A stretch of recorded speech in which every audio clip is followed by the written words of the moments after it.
Assalamualaikum warahmatullahi wabarakatuh. Balik lagi di channel YouTube Juni Handika TV.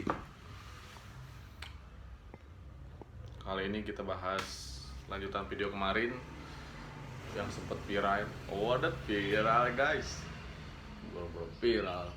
Tapi alhamdulillah viewersnya lumayan. Kali ini saya bakal bahas lanjutan video kemarin tentang cerita saya setelah resign itu gimana, kehidupan saya gimana, perekonomian saya gimana, sama hubungan silaturahmi saya dengan rekan-rekan satu ruang lingkup di pekerjaan itu tersebut gimana, kayak gitu kan. Dan saya juga akan bahas tentang yang lagi rame di Facebook saya kemarin. Kebetulan saya ngeceknya tengah malam kayak gitu. Tengah malam saya ngecek setelah saya bongkar bal. Saya ngecek ada satu komenan yang buat saya kepikiran gitu. Karena saya nggak melakuinnya, belum tentu benar kayak gitu apa yang dia bilang. Namanya Pak Faisal. Masya Allah, semoga tetap istiqomah Mas, luar biasa hijrahnya. Tapi alangkah baiknya jika hijrah Mas yang kemarin-kemarin itu tidak menunggu surat peringatan itu keluar dulu. Karena pertama ketika Mas bekerja piket malam, sering ninggalin kantor, dan Mas tidak menerapkan prokes ketika pelayanan. Karena akibat dari kelalaian itu, Mas dipanggil dan dikembalikan ke vendor selama 1 bulan, dan setelah itu kemungkinan besar Mas akan dimutasi ke kabupaten tetangga lagi.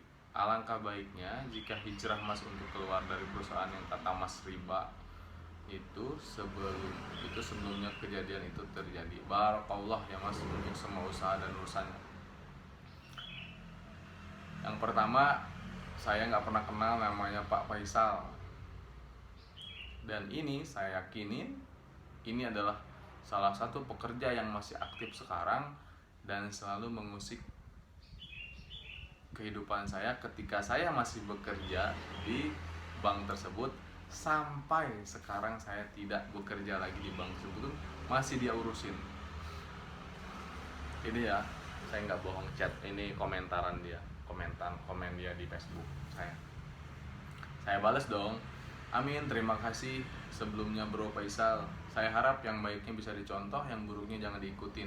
Hanya saya dan Allah yang tahu semuanya. Hatur nuhun bro, kata saya. Nggak dibalas. Saya tanya, oh ya bro, kenal saya dari mana? Biar makin asik kita kenalan dulu, agar silaturahmi kita makin diridhoi Allah Subhanahu wa Ta'ala. Nggak keluar juga, nggak dibalas juga. Pagi tadi barusan saya balas di Messenger juga, di Facebook. Ayo dong keluar, muncul ke permukaan, kata saya. Jangan pakai akun fake kalau gentle. Kita silaturahmi. Seru nih, saya akan bahas di konten YouTube ini. Saya akan bahas, saya janji bakal bahas. Siapa ini dia saya tahu. Mudah-mudahan sih nggak salah yang supaya saya nggak seujun sama dia. Karena kehidupannya selama dia bekerja pun memang hidup dia musik orang supaya dia naik ke supaya dia dikenal sama orang-orang kayak gitu, bukan dengan prestasi, dengan cara begini, selalu carmuk sama atasan kayak gitu. Dan ini cuman saya ngupload di Facebook dan captionnya cuman bismillah, udah serame ini gitu. Dia ini tujuannya supaya saya tai kucing lah Sidika, hijrah dari bank, padahal dia kerja nggak bener. Nah itu yang mau dia. Nah itu yang kita juga bakal bahas di sini. Satu, saya memang pernah ninggalin kantor ketika piket malam. Saya tanya balik, emang situ nggak pernah? Malah lebih parah kali. Tapi jika saya bongkar semuanya di sini, itu kan aib orang, nggak boleh. Karena Allah membenci itu, Rasul pun membenci itu kayak gitu. Ada baiknya kita tetap mendoakan dia kayak gitu kan. Tapi ini menarik untuk dibahas gitu, agar teman-teman saya yang masih aktif sekarang agar hati-hati dengan orang ini kayak gitu. Karena hidupnya cuma ngurusin urusan orang ya, belum tentu hidup sia bener kayak gitu. Kenapa saya mau bahas? Karena saya itu orangnya selalu sok kepikiran gitu, sok kepikiran,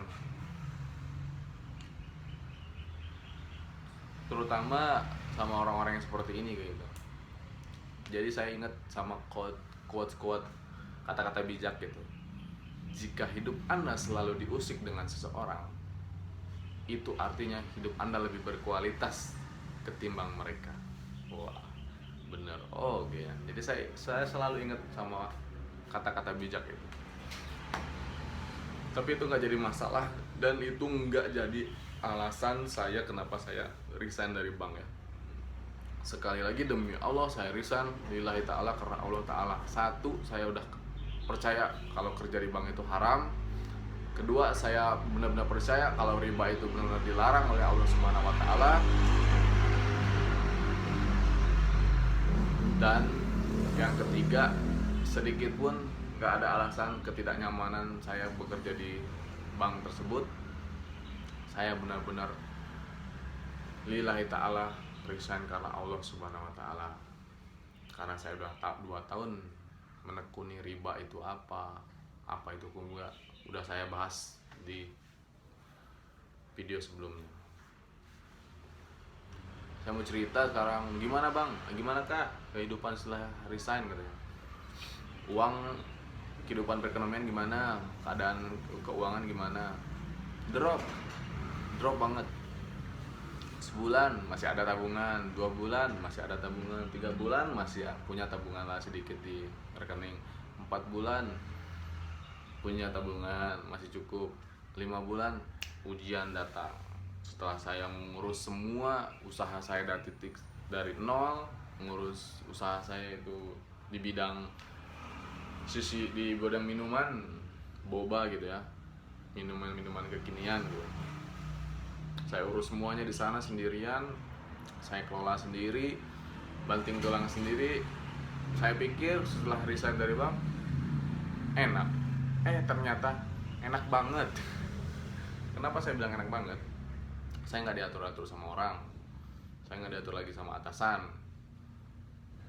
Saya mau tutup jam berapa, mau cuti kapan aja, bebas. Saya yang nentuin gitu kan.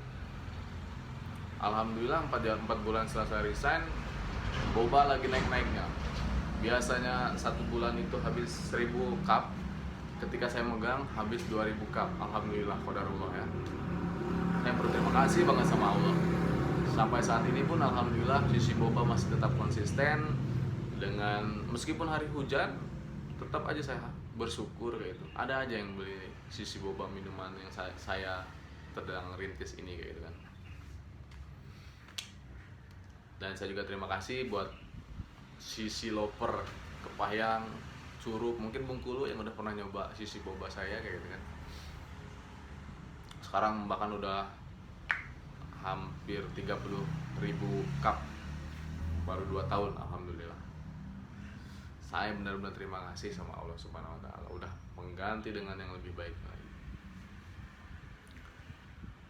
Setelah boba lagi naik-naiknya, ujian pun datang. Saya lagi ingat dengan hadis, jangan mengaku kalian sudah beriman kalau belum diuji. Ujian pun datang di kehidupan saya. Ada yang nanya, kak, emang di Karisan dulu nggak pernah ngeriba gitu, nggak pernah ada hutang gitu? Ada hutang mah, siapa sih yang nggak ada hutang di dunia ini? Mungkin ada sih beberapa, kebanyakan kan mayoritas orang Indonesia lah sering hutang kayak gitu. Punya tunggakan nggak? Punya, alhamdulillah udah dilunas, udah selesaiin semua kayak gitu kan, udah saya beresin kayak gitu. Ada beberapa lagi yang belum, sedikit yang sedang saya jalanin kayak gitu. Kenapa harus malu? Toh kita itu nggak maling. Kan kata Allah, barang siapa yang sudah meninggalkan sesuatu karena Allah, itu urusannya terserah sama Allah. Jadi buat anda-anda yang masih punya hutang di bank ataupun ngeriba di bank ataupun di mana yang masih ada bunganya, lunasin itu sampai lunas, jangan malu, terus terang aja sama petugas-petugasnya gimana keadaan ekonomi kita, dan mereka pun nggak bakal mempersulit kok. Ujian pun datang lagi. Ujian tuh bukan nggak terlalu berat sih, maksudnya ya biasa, namanya jualan naik turun itu biasa gitu. Tapi alhamdulillah Allah selalu mengganti hal-halnya dengan yang lebih baik. Saya dapetin istri, saya punya istri, saya dikasih anak, masya Allah. Banyak orang-orang yang di luar sana yang udah berpuluh-puluh tahun bekerja di bank nggak punya momongan, tapi ada beberapa yang udah kenal, yang udah gimana ya, yang udah berkecimpung di dunia bank, belum dikasih momongan gitu. Ketika dia keluar dari dunia perbankan, alhamdulillah mereka dikasih momongan oleh Allah Subhanahu wa taala.